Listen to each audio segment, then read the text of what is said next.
30 నిమిషాలలో నొప్పి లేకుండా వేడికోస్ వెయిన్ చికిత్స. ఆవేశ హాస్పిటల్, హైదరాబాద్. ఎక్కడో ఒక పాయింట్ ఆఫ్ టైంలో నాకే అనిపించింది, అర్నబ్ గోస్వామి లాగా ట్రై చేస్తున్నారు బాగా, ఈయన కూడా గట్టిగా వాదిస్తున్నారు. ఎక్కడంటే పలమనేరు ఒక ఎమ్మెల్యే వెంకట్ గౌడ అనుకుంటా, ఓకే, ఇలా అని చూస్తా, ఈసారి నువ్వు ఎమ్మెల్యేగా ఎట్లా గెలుస్తావు, గవర్నమెంట్ రాకపోతే నీ పని చెప్తా తేల్చుకుంటా అని లైవ్ లో అరుస్తున్నారు. కాదు కదా, అంటే మీకు గుర్తుందా? లేదు, నాకు ఆ సబ్జెక్ట్ పర్టికులర్గా ఏమన్నాను గుర్తులేదు కానీ, బట్ నాకేంటంటే నేను లైవ్లో ఉన్నప్పుడు ఎవరైనా నన్ను వార్నింగ్ ఇస్తే నేను షేక్ అయిపోవడం ఉండదు. ఓకే, అదే అర్థమైంది, అదే నేను చెప్తాను. Yes, exactly. అప్పుడెప్పుడో ఎవరో నాకు తెలియదు కానీ, నువ్వు ఎలా ఇంటికి వెళ్తావో చూస్తానంటే నా ఇంటి అడ్రస్, నా కార్ నెంబర్ కూడా ఇచ్చా లైవ్లో. ఇది ఈ కార్లో వెళ్తా, ఒక్కడనే వెళ్తా, ఇది నా ఇంటి అడ్రస్, ఏదైనా చేసుకోవాలి. సో నేను లైవ్లో ఉన్నప్పుడు నన్ను ఎవరో బెదిరిస్తే బెదిరిపోయే రకం నేను కాదు. అది నా ఫస్ట్ నుంచి ఉందా సార్ ఇది?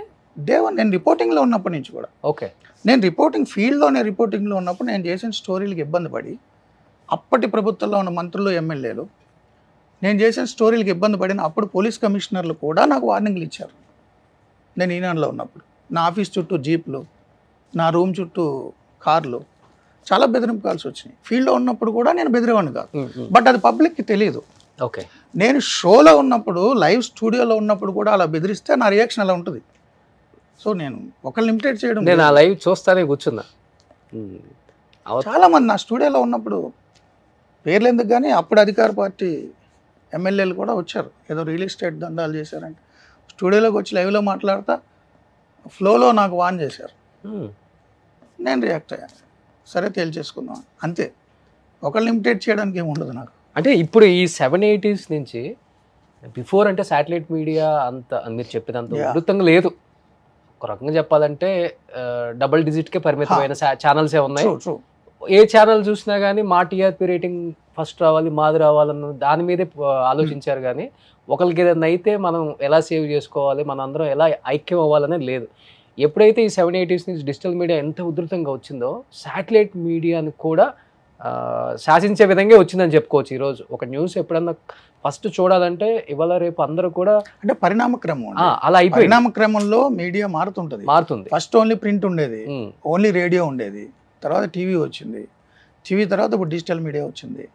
ఒకప్పుడు జర్నలిస్టులు, ట్రైన్డ్ జర్నలిస్టులు దీనికి సంబంధించి ఉండేది, ఇప్పుడు ప్రతి ఒక్కరు జర్నలిస్ట్ అయ్యారు. సో ప్రతి ఒక్కళ్ళు డిజిటల్ మీడియా చేతిలోకి వచ్చేసరికి వాళ్ళ ఒపీనియన్ వాళ్ళు చెప్తున్నారు. మీకు మీడియాకు సంబంధించి ప్రత్యేక చట్టాలు ఏం ఉంటాయి కానీ ప్రత్యేక హక్కులు, మీడియా స్వతంత్రం ఎలా వచ్చిందంటే freedom of expression and speech. So article 19(1)A రాజ్యాంగం ప్రజలకు కల్పించిన భావ ప్రకటన స్వేచ్ఛ, అదే మీడియాకి బేస్.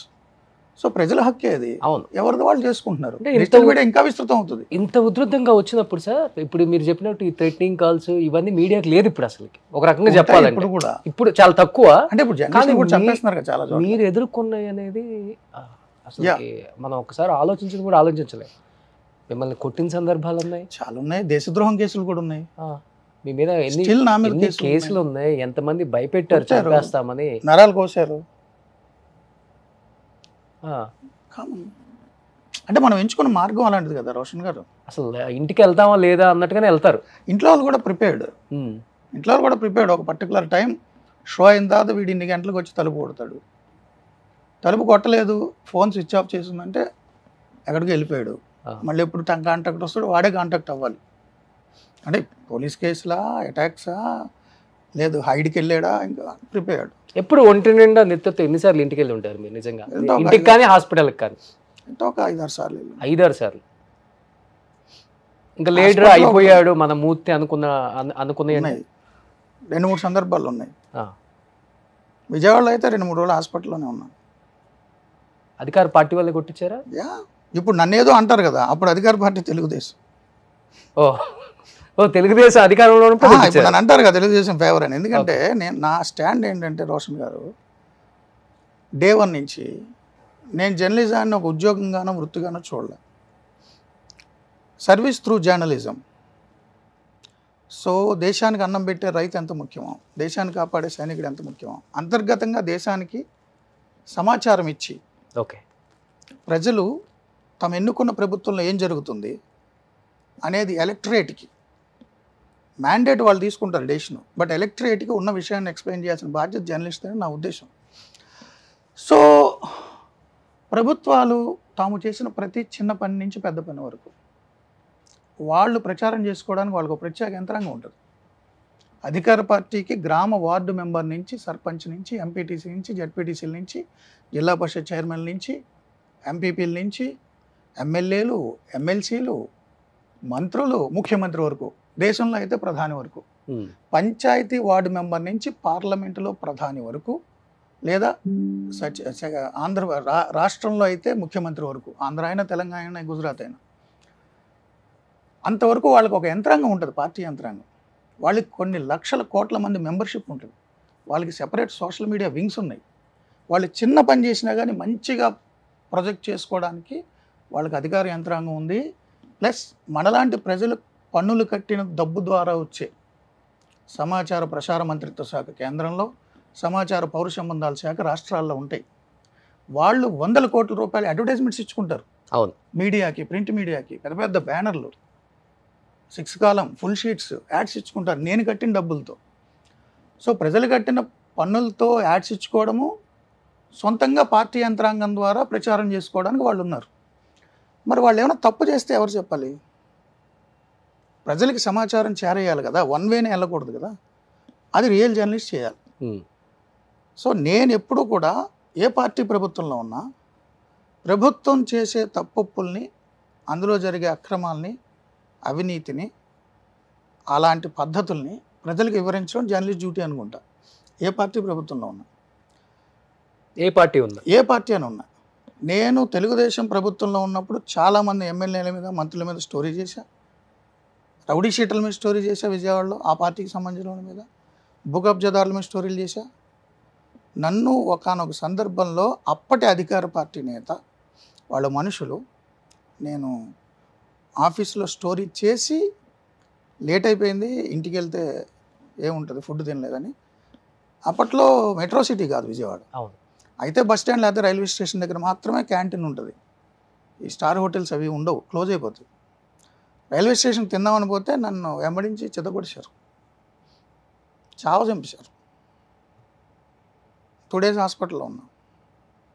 అప్పుడు అధికార పార్టీ వాళ్ళే. అప్పుడు ప్రతిపక్షంలో ఉన్న కాంగ్రెస్ నా డిఫెన్స్లోకి వచ్చి మాట్లాడారు, ఇలా జర్నలిస్టుల మీద దాడి చేయడం అన్యాయం, దుర్మార్గం అని. సో ఇప్పుడు అధికార పార్టీలో ఉన్న తప్పులు నేను ఎత్తి చూపుతా. వీళ్ళు ఏమంటారంటే నన్ను ఆ పార్టీకి అంటగడతారు, ప్రతిపక్షాన్ని. ఆ పార్టీ అధికారంలో ఉన్నప్పుడు నేను తప్పులు ఎత్తి చూపితే వాళ్ళు నన్ను ప్రతిపక్షానికి అంటగడతారు. నా రోల్ మారదు, నా రోల్ ప్రతిపక్ష పాత్ర ఎప్పుడు కూడా. ఎప్పుడు పార్టీ వాళ్ళు మారుతుంటారు ఎప్పుడు కూడా. 2014-19 మధ్యలో మీకు గుర్తుంటే నేను మహాన్యూస్లో చేశాను. అప్పుడు సుజనా చౌదరి గారు కేంద్ర మంత్రి, తెలుగుదేశం నుంచి. భారతీయ జనతా పార్టీ, తెలుగుదేశం కలిపి స్పెషల్ స్టేటస్ తెస్తాము అన్నారు. రాష్ట్రాన్ని విభజించినప్పుడు స్పెషల్ స్టేటస్ ఒక్కటే మార్గం అన్నారు, తారక మంత్రం అన్నారు. బీజేపీ నేతలు బలవంతంగా మన్మోహన్ సింగ్ని, కాంగ్రెస్ని ఒప్పించి స్టేట్మెంట్ ఇప్పించారు. అలాంటి స్పెషల్ స్టేటస్ వాళ్ళు ఇవ్వట్లేదు, దానికి ఆల్టర్నేటివ్ ఏదేదో అన్నారు. నేను రోజు ఆ ఛానల్లో కూర్చుని టీడీపీ, బీజేపీ మోసం చేసింది రాష్ట్ర ప్రజల్ని, తెస్తాను స్టేటస్ ఎందుకు తేలేదు, ఎందుకు కాంప్రమైజ్ అవుతున్నారు, మీలో మీరు అభిప్రాయాలు మార్చుకుంటారా, ప్రజలను మోసం చేస్తారా, మీరు కేంద్ర మంత్రి పదవులు పట్టుకుని ఎందుకు వేళ్లాడుతున్నారు, ఎందుకు రిజైన్ చేయట్లేదు అని నేను మహాన్యూస్లో కూర్చుని సుజనా చౌదరి గారిని క్వశ్చన్ చేశాను. మీరు ఆ కోట్ అర్థం చేసుకోండి. అవును, మహాన్యూస్లో కూర్చుని సుజనా చౌదరి గారిని క్వశ్చన్ చేశాను. ఎవరిది మహాన్యూస్ అప్పట్లో అనుకునేవారు. నేను 13 జిల్లాలు తిరిగి బీజేపీ, తెలుగుదేశాన్ని నిలదీశా. నా మీటింగ్స్కి విజయసాయి రెడ్డి గారు లాంటి వాళ్ళు వచ్చి నన్ను అప్రిషియేట్ చేసేవారు. విజయనగరంలో నా మీద అటాక్ జరిగింది, నా కారు మీద, టీడీపీ, బీజేపీ వాళ్ళు. అప్పుడు వైసీపీ మనిషి నన్ను టీడీపీ వాళ్ళు అన్నారు నన్ను. ఇప్పుడు టీడీపీ మనిషిని వైసీపీ వాళ్ళు అంటారు. వైసీపీ వాళ్ళే కాదు, వైసీపీని అభిమానించే ఎవరైనా, క్యాడర్ కానీ, కార్యకర్తలు కానీ, ప్రతి ఒక్కరు కూడా మూర్తిగా అంటే టీడీపీని ముద్ర వేసేసారు. సరే, అప్పుడు నన్ను వైసీపీ అని వాళ్ళు ముద్ర వేశారు, టీడీపీ వాళ్ళు. నా మీటింగ్స్కి విజయసాయి రెడ్డి గారు వచ్చేవారు కదా, నేను డిబేట్ పెడితే తిరుపతిలో వచ్చారు.